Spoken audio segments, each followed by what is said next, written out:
Hello, and welcome back again. I'm Candace. And I'm Belle. And welcome to our Closing the Early Literacy Gap podcast. This podcast is for anyone who has anything to do with small children or anyone working with those in the early stages of literacy learning or learning how to read. Yes, parents, teachers, administration. People who are training or coaching teachers in any way. Anyone. This podcast is for Today anyone. we are doing episode 15. 15, yes. And we are talking about learning differences, specifically dyslexia, since that's the one that affects reading. Yes, a lot. And there's a lot of things. So this is really interesting. We're actually going to start off with a little bit of a quiz. And so we're going to ask a question, give you a couple seconds to see how much you know about dyslexia. How much you know about dyslexia before we get started. So she's going to ask the questions, and then we're going to pause a little bit, and then I'll give the answer. Okay? And talk about it. Okay. All right, here we go. Let's check your dyslexia knowledge. Question number 1. Kids with dyslexia see letters and words backwards. True or false? Belle? The answer is false. That's probably the biggest myth about dyslexia. A lot of people think dyslexia is just seeing things backwards, but actually flipping letters and numbers is very developmentally appropriate for every kid. And it's just part of the developmental process. Yeah. That kids with dyslexia may take longer to go through that developmental process, so we see it, but dyslexia is not the flipping of, there are kids that don't flip letters and numbers, and yet they are still dyslexic. So it's a very dangerous myth, because then we won't catch certain kids. Right. Yeah. So do not diagnose them based on if they're writing letters and numbers backwards. Right. And I remember having a student one time who would write whole words backwards. She wasn't dyslexic. She could read like 150 words a minute as a first grader. She was amazing. So it does not, that's not what dyslexia is. All right. Question number 2. Kids with dyslexia have low intelligence. Low IQs. Low IQs. Belle? False again. Actually, kids with dyslexia dyslexia does not affect IQ at all. So many kids with dyslexia have very high IQs. And that actually causes quite a bit of frustration. Which you can imagine, right? If they're super smart, then and everything else seems to come easily, or they understand. It's very frustrating not to understand something and not know why you can't figure it out. Yeah, and I have a story about that when we get into diagnosing dyslexia a little later. Okay. So we'll talk about that. Okay, next question. Okay, next question. Number 3. Dyslexia is a visual disorder. Belle, what do you think? False again. Not visual. A lot of people think that it just has to do with the eyes, and that if they have a certain color, then it helps to like settle all the words down on the page. But it's not a visual thing. It's a brain thing. And there may be visual things that affect reading. Like I've heard of Irlen syndrome. I don't know very much about it, but that's not what dyslexia is. So. Okay. How are you doing so far? Let's keep going. Question number 4. Dyslexia is the most common learning disability. Belle? That one is true. It is the most common learning disability. They say it affects anywhere between, I've heard 17%, I've heard 20%. So, but I think it's impossible to really know what the percentage is, because a lot of kids go undiagnosed. Right. So, but it's a high percentage of kids that struggle with dyslexia. Okay. So how about question number 5? Kids with dyslexia are lazy. True or false? Definitely false. In fact, I would say some of the hardest working kids I know are kids that have dyslexia, because they have to work hard. Yep. They, from the very beginning, just to survive at school, they have to work really hard. Absolutely. Okay, question number 6. Dyslexia is more common in boys than in girls. Belle? False. More boys may be diagnosed with dyslexia, but that's just happenstance, probably because boys tend to express their frustration more, act out behaviorally when things are hard for them. Then girls tend to be more quiet about it. So it doesn't get noticed as easily and diagnosed as easily. Okay. How you doing? How you feeling about these answers? Surprised by any? Let's ask a couple more. Okay. Dyslexia is genetic.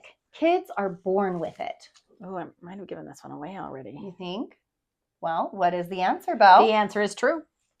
They are born with it. They are born with it. So if you or your spouse or someone in your family has been diagnosed with dyslexia and you see some of the symptoms and signs that we're going to discuss later, this might be a possible thing that you should pay attention to. Yep, definitely. All right, let's go on to the next question. Dyslexia only affects English speakers. True or false? False. Since it's genetic, it can be genetic in any language. Now, English may make learning to read even more challenging for dyslexics than some other languages, because like we have 15 vowel sounds in English, and like in Spanish, they only have 5 vowel sounds. So it's a little bit less complex for a dyslexic child to learn. Yeah, Spanish which is than understandable. English, yeah. All right, last question. Okay. Kids with dyslexia cannot be identified or treated until 3rd grade. Belle? That's false too, although there may be people, even experts, that tell you that they can't be diagnosed until 3rd grade. And there's a reasoning behind that. And the reason why is because a lot of the curriculum for children in lower grades, kindergarten, 1st and 2nd, a lot of it is very guided. But once they get to about 3rd grade and they have to be responsible for a lot of things on their own, that's when they start seeing it more, which is why they're because nobody expects a kid to be able to read before that well. Yeah. Like before that, kids that aren't reading well, they don't go, oh, they have dyslexia. They say like until they get to 3rd grade, that's when they're like, oh, if they get that far and they still can't read, then they start to consider that dyslexia. But as we've talked about many, many times on this podcast, don't wait until 3rd grade to try to determine. So we're going to talk about some of the early signs and things like that, because if you can intervene before 3rd grade, your child is going to be in a lot better place than if you don't. Because if they hit 3rd grade, I think we said this in another thing, it's too late. Yeah. I hate to say too late because it's never too late, but what happens is they've already become discouraged. They already don't like school. They're already in a negative place, and it's a lot harder to pull them out. It's harder to pull them out. It's not impossible, but it's harder. Okay. So let's read to you what dyslexia actually is. The definition of dyslexia from the International Dyslexia Association is this. It is a specific learning disability that is neurobiological in origin. It is characterized by difficulties with accurate and or fluent word recognition and by poor spelling and decoding abilities. These difficulties typically result from a deficit in the phonological component of language that is often unexpected in relation to other cognitive abilities and the provision of effective classroom instruction. Secondary consequences may include problems in reading comprehension and reduced reading experience that can impede growth of vocabulary and background knowledge. Now, I'm going to let Candace simplify this, but before I let her do that, I want to point out the really important words in this definition. Neurobiological, that means it's something physical in their body. In origin, I mean, that's how it starts. It's not caused by anything that happens to them. And then the other thing is unexpected in relation to their other cognitive abilities, as we talked about earlier. They usually have high IQs. Okay. Right. So just like Belle just said, I'm going to do it in a little bit more of a simpler way, because Belle is really good with these tier 3 words, and they just come, automatic to her, and they just make a lot of sense to her, and she's good. Me, on the other hand, I like more simple words to be used so I can apply it to myself. So I really like the way that Sally Shaywitz referenced it and defined it in her book, Overcoming Dyslexia. And what she says is dyslexia is an unexpected difficulty in learning to read. That's pretty simple. It's pretty simple. A child who is slow in all cognitive skills would not be eligible for consideration as dyslexic. A dyslexic child has to have some cognitive strengths. Once again, that is saying dyslexic children do not have low IQs. they more often than not have very high IQs and are very frustrated because reading is not coming easily to them. Exactly. So yeah, that's it. That's really important. And I really like that simple, unexpected difficulty learning how to read. Yep. Unexpected meaning that you've taught them and yet they're still not getting it, but yet other subjects are coming very easily to them. Kind of like in our very first episode, I told the story about my daughter who had a real struggle learning how to do her ABCs. And even though I had put them up and I'd read to my kids, and my first daughter got it with all that, and then she still didn't know it. And then I had my husband work with her and she still didn't know it. And so it was unexpected. We were like, why doesn't she know it yet? We had taught it to her, right? Right. So. In our last episode, we talked about the brain, the diagram of the brain that was also in the Overcoming Dyslexia book by Sally Shaywitz on page 84. Mm-hmm. And we talked about how the different parts of the brain in an non-impaired brain were lighting up, right, to make those neurological pathways, but how in an impaired brain, for a dyslexic brain, how the right side of the brain was also being lit up and the back part of the brain was not, because they were doing more of the problem solving skills. Right. And just to review, that back part of the left side of your brain is the part that's responsible for orthographic mapping, which means they're seeing the letters, seeing words, and just picking up the patterns. Yeah. Exactly. And so it's much more difficult for kids with dyslexia to pick up those patterns. Right. They're trying to solve it. They're trying to figure it out. So they're going to be the ones that, even though you've taught them over and over again that IGH says I, they're going to be the ones still looking at it and going, ig. And trying to sound out each letter and then being frustrated because they can't figure out what word that is. Exactly. Okay. So let's talk about how dyslexia is diagnosed. This is, I think, a real problem in the dyslexia world because, honestly, teachers can't diagnose. Right. Parents can't diagnose. Diagnoses come only from a doctor. Mm-hmm. So, but your pediatrician is not spending time with the kids. The teachers are, and the teachers see it, and you see it. And so you can see all these signs and stuff. So I've talked about my own daughter, and I talk about her as having dyslexia, but she's never had an actual diagnosis. My husband had an actual diagnosis.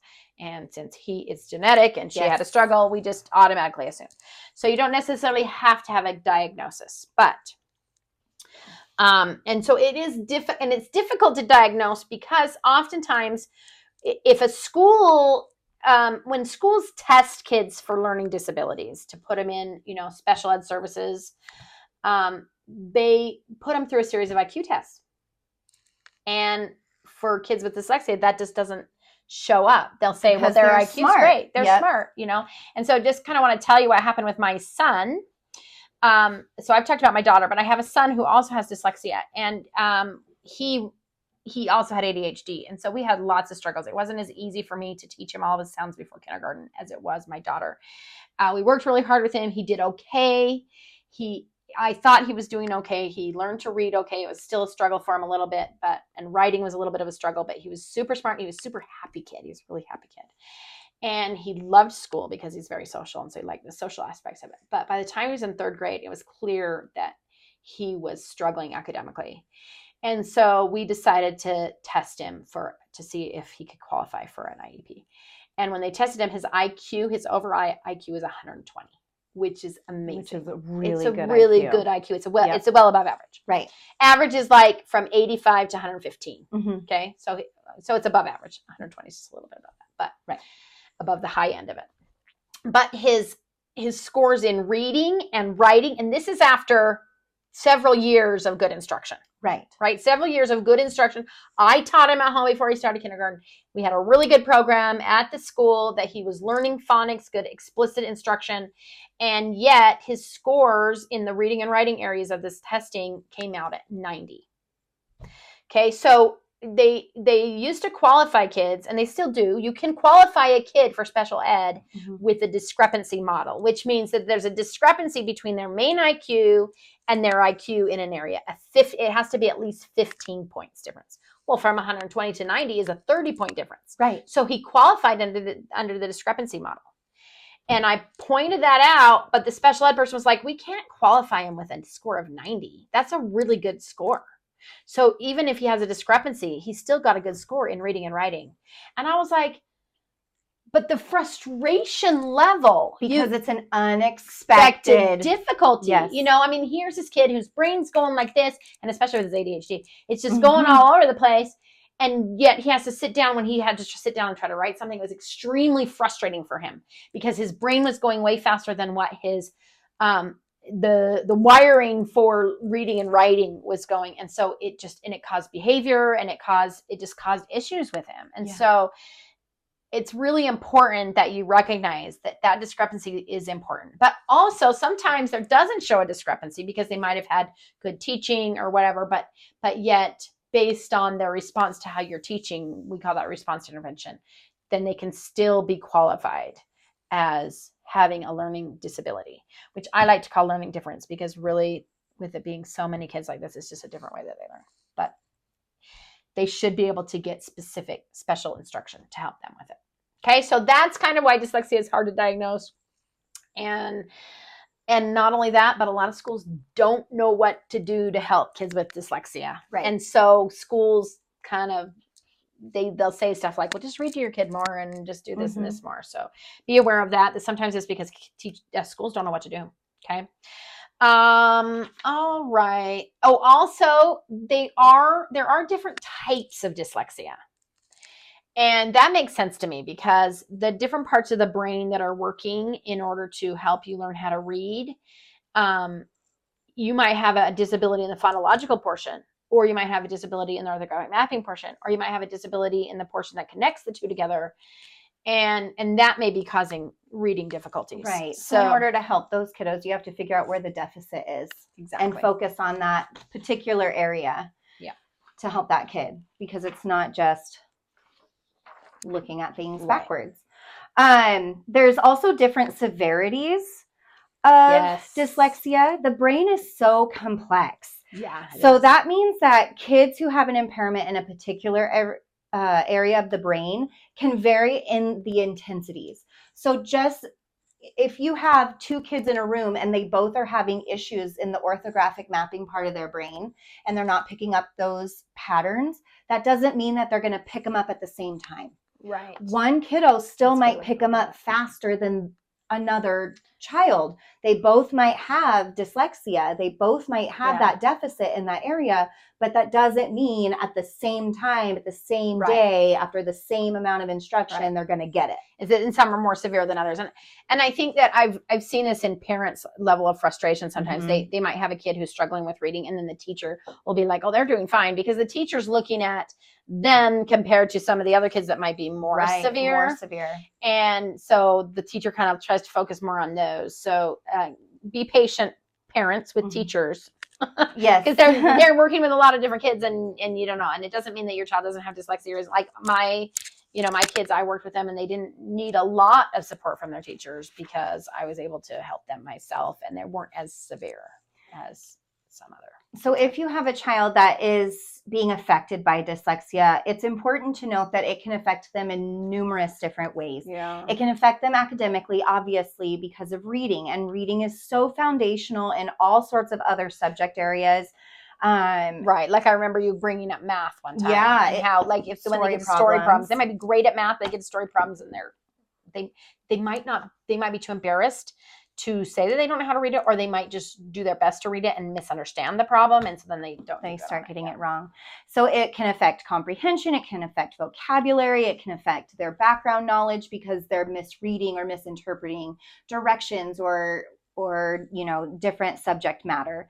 It can also affect them emotionally. Many kids with dyslexia experience trauma every day when they come to school and feel like that they're stupid or they can't do what the other kids can do, because kids, whether they're meaning to or not, are constantly comparing themselves to others and what other kids are doing, and how quickly other kids might be able to get this. Right. And I think we all understand the comparison problem, when we're trying to do something and other people are doing better at it, and we just like, how come I can't do it? I think everybody's had that experience. But imagine having that experience every single day when you go to school as a little kid. That's traumatic. Right. Or other kids picking up on it. Yeah. Too. Oh, right. Just like the Yeah. Billy Madison example that I did last time, Last episode. where Yeah, he's you like, were talking. today, Junior, just Yeah. getting after him. And it's like, oh, how, like, as a kid, if that were to happen to me, I would Right. never want to read out loud again, Right. right? That would automatically shut me down. Yeah. Right. And so, but it can also affect them behaviorally. If something is hard, and this is why boys are diagnosed a lot more frequently, because they tend to act out. Oh, well, if I'm not good at this, instead of drawing attention that I'm struggling, I'm going to be super silly and I'm going to make people laugh and I'm going to do this instead. And I'm going to, it becomes a defense mechanism. Right. Because they've learned that the other kids will laugh at them if they're silly. And so they are like, I want the other kids to see me in a good light. And if I do that, then they care more about that than they care about what their teacher thinks or if they get in trouble, especially because they know that if they're going to read, they're going to be, so they cover it up. Right. So it's really important, teachers and parents, if you have a kiddo who is acting out, don't necessarily think that they're just naughty or ridiculous or not listening. See if there's a reason or if it's happening at the same time of instruction or that period during that time, and see if there's something they're trying to deflect from. Yeah. Okay. So we only have a few more minutes left, but we want to talk about how we can help the kids. And one thing that you want to consider, we've talked about this before, the Matthew effect. When kids love to read, they're going to read a lot. And as a result, they're going to gain more vocabulary and then they're going to gain more background knowledge. And that automatically is going to put them on a higher playing field than the kids that don't read a lot or that have a hard time with reading. So if your child's having a hard time reading, you can counter that effect by making sure you talk to them and use big words and read and have them listen to audiobooks, read to them. Don't let the fact that they can't read as much keep them from hearing the stories and the backgrounds and still gaining that. You can really offset the Matthew effect in some of those ways. Okay. Absolutely. And then early intervention. Again, we've talked about this before. If you have little kids, the earlier you can intervene. Like with my daughter, I wanted her to know all of her sounds before she started kindergarten because I didn't want her to hate school. I didn't want her to go through that trauma. Right. And my husband had gone through, and I didn't want her to decide that she hated school because she was excited to start school. So I worked with her early, and then she started school and she did okay. She did okay and it was great. And so the earlier you can do, the better. So how do you know earlier than third grade that they're struggling? Well, there's lots of signs. If they have a delay in speaking, it may be because they're having a phonological impairment that's keeping them from hearing the words. That's a big sign. Difficulty in pronunciation. Again, that's a phonological phonemic awareness issue that we've talked about on this podcast before. Or insensitivity to rhyme. If they can't seem to rhyme words, that's a big indicator. Difficulty retrieving the correct word. Like they might say tornado instead of volcano. They're related words in meaning. And so they might get those mixed up. Did I tell this story about my husband? It seems like I told this story on this episode. I'm sure you did. My husband saying that he was dyslexic instead of anorexic. Right. No, he said he was anorexic instead of dyslexic. No, he said if you lost weight, you would be dyslexic. That's right. To me, yes. So he was confusing those two words. Yes. And that's very typical of someone with dyslexia. Okay. So, and then of course, difficulty learning their sounds or the alphabet. So some people will say, oh, don't start teaching kids too early. Let them be kids.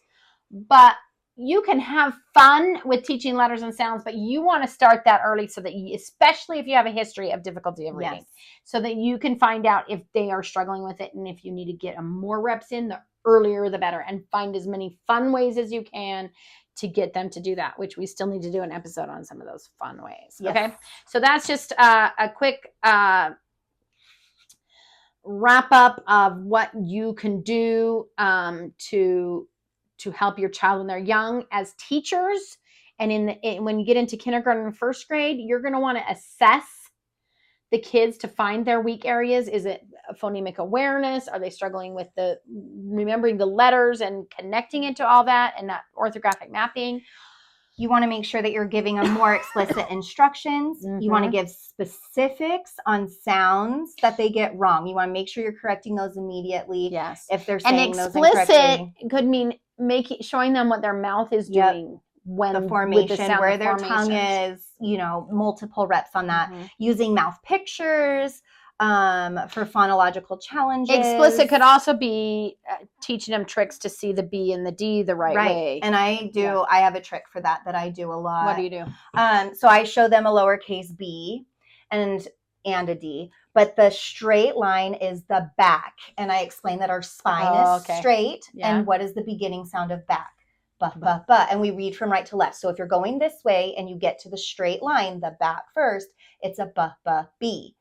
Then I explain that the round part is a doorknob. Oh. So if they get to the doorknob, the round part first, it's a D. If they're going from right to left and they get to the straight back first, it's a B. So that's what I teach them. Okay, there's a couple things I've heard the bed thing. Have you heard the bed thing? Yes. Like bed. Yeah, and the bed has the bubble in between. It makes the round parts make part of the bed, and the two ends, the word bed. But that doesn't work for all kids. And one thing I also heard was really helpful is if you're thinking about the mouth, the sounds the mouth makes. Yeah. When you say bed, you start with your mouth straight. B, and the B starts with a straight line. Yes. When you say D, you start with your mouth more open, and that one starts with a round part. So that's another way. So giving them more explicit instructions like that is really, really helpful to them. Okay. Coding words. I color code words for orthographic mapping all the time. Yeah, so they can highlight, start picking up those patterns. Or like underlining digraphs and trigraphs. Yeah. Finding those in words so that they don't go ig. Yeah. So they marking that silent E when you slash it out, or just different things like that. Lots and lots and lots of repetitions, lots of encouragement. Yes, positivity, and focus give them the extra time that they need. Oh yes, let me read this quote from. We'll finish up with this quote from Sally Shaywitz again. Okay. Mm-hmm. She says, "Far and away, the most critical accommodation for the dyslexic reader is the provision of time. Dyslexia robs a person of time. Studies carried out over the last 2 decades confirm a dyslexic reader's absolute physiological need for extra time. For him, additional time is obligatory, not optional. It's the dyslexic's unique constitution that makes it possible for extra time to exert a positive effect. For this kind of reader, learning capacity is intact. He simply needs time to access it." So that's a great way to wrap it up, because that summarizes why we want to start early, why we want to give them lots of reps and give them lots of patience. So I love that. Yeah. So don't forget, if you like what you hear, don't forget to like us. Don't forget to subscribe. Follow us on YouTube at Candace and Bell. We're also on X. We're also on Facebook, Instagram. Share. Tell your friends about us. Yep. Let's spread the word. Let's help these kiddos. Let's help these teachers. Let's find these resources. Let's come together as a community.